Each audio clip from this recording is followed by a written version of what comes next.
Hey guys, here I am at 3MA. Just a quick housekeeping note. June 1st, they're having their grand opening, the official. It's open now if you want to come by in Houston, but June 1st is the official grand opening party. Lots of manufacturers. I'll be there. Other members of the press should be there. So make sure you come out and see me on June 1st. And this guy, Karl, who you've seen on my channel, he was at Axpona, but as usual, I didn't catch up with him before he left and wanted to get his thoughts. Because again, like I do with a lot of show coverages, if my friends are there, I like to give you other perspectives, especially with Axpona where there's no way to get to every room. So Karl looks for different things, similar things. He's a Bach owner, so he has similar taste as me, but he likes to focus on some other gear. What were your favorites from Axpona? Well, I did every room. You did every room? Yeah. Wow. Okay. Yeah, I made it through every Rare. room. Okay. And I also got autographs. I had a bunch of... Is that right? Yeah, I mean, like Jason and Tim Austin. Oh, okay, cool. Chad from Acoustic Sounds. Yeah. And now it's worth less than it originally was. no, and Mike from In the Groove. Okay, that's really cool. Record store No, in that's cool. Phoenix. You should frame that. Yeah. Yeah, so I can't remember all of them. Where do you want me to sign? Well, yeah, it was that on your action. Okay, so I skipped that one. yeah, you're gonna skip me. Okay. But in terms of rooms, what were your favorites? Well, the favorite was Joseph Audio. Joseph Audio. That- Just seems like everybody I talked to, even anecdotally off camera, was remarking how much they liked that room. And the Doshi electronics with that James Sakura Yeah. with the Pearl Graphite Ultra.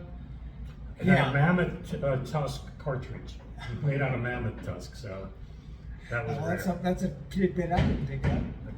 And let's see that. So what is that? The Wilson Audio with the Alexa V's, Dan D'Agostino, Yeah. DS Audio Grandmaster, and the Clear Audio Statement turntable. Yep, that was nice.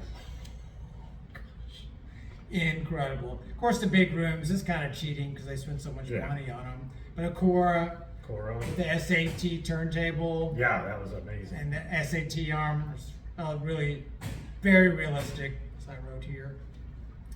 That Kronos GGT audio with the Sparta 1.0 audio net, Vita, Okay. Gia G1 speakers. Right. Remember that the triangle one with the music in there? The Consonus, yes. I featured them in Capital Audio Fest, and I wanted to go back and spend more time. He was busy at the time. I was in a rush. But that is a speaker, if I had more time, I would have gone back to that. Yeah, I kind of went back and then I Okay. drove a second line underneath it. So. Yes. He designs the speakers with a lot of the same things I look for. Open baffle, sealed box bass. Yeah, really nice. The YG Sonya 3.2s with the Lin amplifiers, the mono amps. Okay. They were a debut. That's a unique combo, Yeah. Lin and YG. TLA Vivid, the smaller ones, with the Mola Mola Tambiki DAC. No YG Vantage 3s, the Vinny Rossi, Okay. the Mola Mola Tambiki DAC, and the Inuit Statement. Okay. So let's see. I'm impressed that he takes notes at these things. Yeah, I have 2 pages. 2 pages of notes. So, There was another guy I saw as well. He had his whole notes he had to go over with me. the Griffon with the Diablo 333. Yeah, Griffon. It's incredible. Griffon. Griffon. Okay. Griffon. Darceel. Okay. Stonheim. That's the first time I've liked the Stonheims. Yeah. With the 3SE. Yes. Esoteric. It's technically Stenheim, but anyway. Stenheim. Okay. And the Esoteric was full Esoteric gear With the turntable. PMC. Yeah, with the PMC speakers. That's a speaker will be in my wrap up, but yeah. Yeah, I'm that glad you was- noticed that. Of the Vandersteen, with Vandersteen. the audio research, Okay. and the Lyra I cartridge. didn't make it there. The cord with the bass. The Bays audio was the first time the paper clip that I've heard it really. It's never sounded good Yeah. before. And I talked to the guy. Said it was just the cabling. That's Oh, what cabling? that's what he. Well, I also think this was the first time he set it up near field. It was pulled away, and you were at least if you got that first position, made a big difference. Let's see, how does that go? Oh, this synergistic research with the JMF, Astelon speakers. Okay. That was really good. Cora.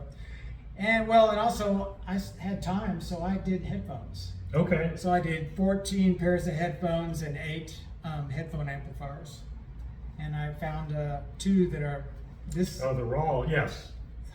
That's a very high-end headphone, yes. Yeah, I even talked to him yesterday. Yeah. But this, the headphone amp, this Felix Audio Envy it's made in Poland. Okay. But then, yes, it's a cool headphone, yeah. And the Blue Eye was there with the Stax 9000s. Yep, right. Dave Clark headphones. And really this good. RS Hedonia. Yeah, Hedonia, yes. 300B with a Wi-Fi man. Hi-Fi man. Sysvara.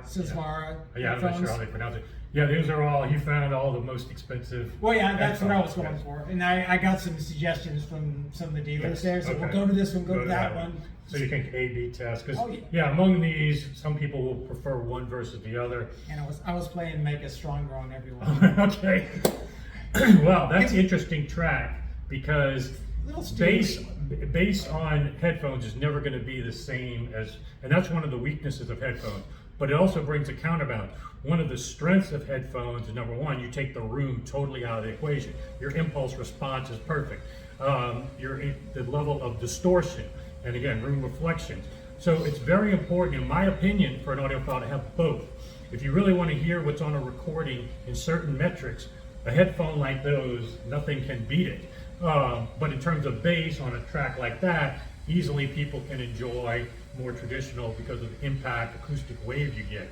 But having both, I think, is an essential element of being an audiophile, and the two can help you decide what's the strengths of each, your headphone rig and your floor standing rig. So that's smart to do that as well when you go to these shows. Take a look at the headphones. It's not the best track because it's a little steely, on the little bright, but still, it was there, and I said, I'll just use that. So I listened to it on all of those. That's awesome. Over and over again. It was a very familiar track that people are playing, but I would caution people against using it too much. One of the things with playing that on your system, it's just like Keep Don't Go, Tin Pan Alley. These are recordings that sound good on even the worst systems. And so, in some respects, you play it at a show because it'll mask some of the issues you're having in the room and make your system sound better than it normally does. But when people that have very high-end systems at home hear it, yes, it still sounds good and probably better than other things you would play. But I heard Make Us Stronger a ton of times, and people thought that was tight bass that they were playing. It's not. When you have flat bass like you get with the bot and a well set up room treated, I don't think a lot of these rooms know that they're not doing themselves a favor with people that already have high-end setups. Because that track sounds a lot better in a properly set up room.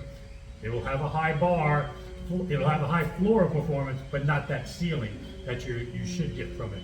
But in any case, anything else you had other than in general? What do you think about the people? Well, I thought, it's the show to go. If you're going to just go to one, it's the one to go to. Right. Because there's just so much there. And there's so many, stores and dealers.